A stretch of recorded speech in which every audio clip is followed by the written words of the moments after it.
A family with Tina Fey and Jason Bateman. Is there a sexy, funny gene I'm unaware of? You know, watching Arrested Development, I was always jealous of Bateman's hair. Wait, Fey did a series of shampoo commercials too, and Adam Driver, who plays their baby brother, has got a great head of hair. Maybe there's a hair gene. I mean, their older brother in this movie, played by Corey Stoll, dude was awesome in House of Cards.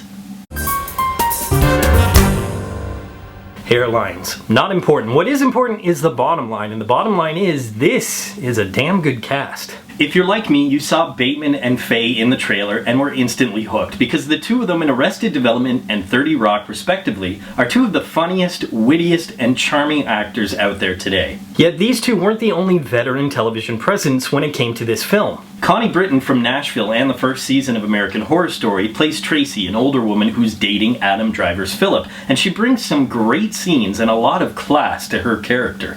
And Timothy Elephant takes a break from playing Raylan Givens to play a very small and underutilized role, but a very different role for the actor. So veteran actors from proven and time-tested television band together.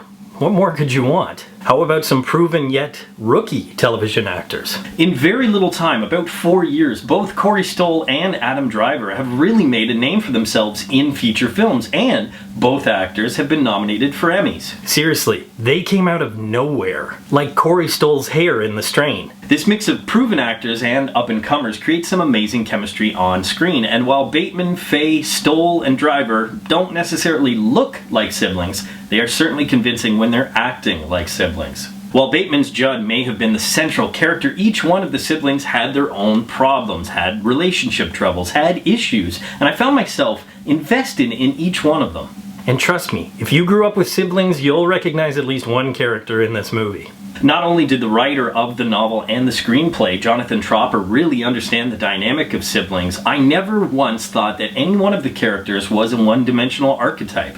The closest to that was Driver's Philip. He was the baby of the family, and within the film he's cut the most slack, he never really grows up, and he's the screw-up. But when you counterbalance Driver's over-the-top goof with Stoll's angry older brother, it creates balance, just like a real family. And as we all know, Bateman is at his best when he plays the quiet straight man of the family. While I am a fan of Bateman, I'm not really a fan of the film projects that he's chosen, but I was pleasantly surprised that he was so perfect for this film and really returned to form that made him so likable in Arrested Development. I found myself coming out of this film really leaning towards giving Bateman the For the Win, but the more I thought about it, the more I really loved the chemistry between the four sibling actors. Therefore, Stoll, Bateman, Fey, and Driver are this episode's For the Win.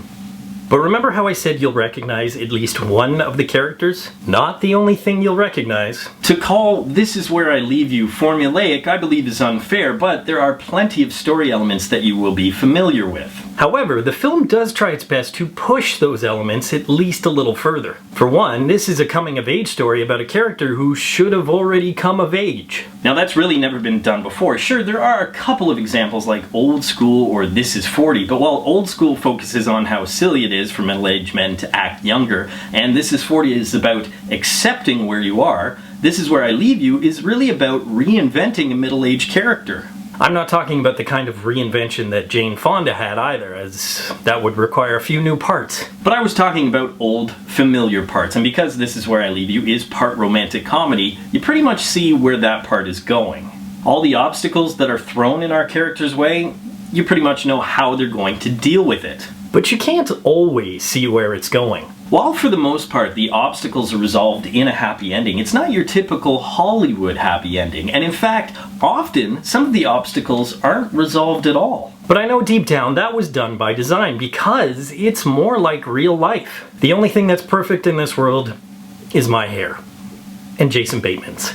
What I felt wasn't really like real life, and one thing that actually bugged me about this film, was how many obstacles are thrown at this family. It's almost too much. There's even a joke at Judd's expense that within 3 months his wife cheats on him and his dad dies. That's a pretty bad year. I won't spoil anything, but everything that happens to this family, when you're watching the film, you actually forget that this is all supposed to happen within a week. I thought they were practicing sitting Shiva, and Shiva means 7, as in a week, 7 days. In this, it wouldn't have been so far-fetched if Shiva meant 885 days. Like I had mentioned, the cast is very solid, but at times I found that Fonda and Rose Byrne were a bit too much. I found that Oliphant was underused, and with Tina Fey, I found that her dramatic moments really didn't ring true. Overall, I have to give a lot of credit to director Shawn Levy, because before this, he made okay films, but his best work was really Night at the Museum. It seemed, with This Is Where I Leave You being Levy's first rated R film, that Levy, much like the characters within the movie, just needed to grow up. And hopefully he'll continue to work on more mature films, because he really brought a charismatic group together and created a real but funny family, and a very charming film. It's an earn it.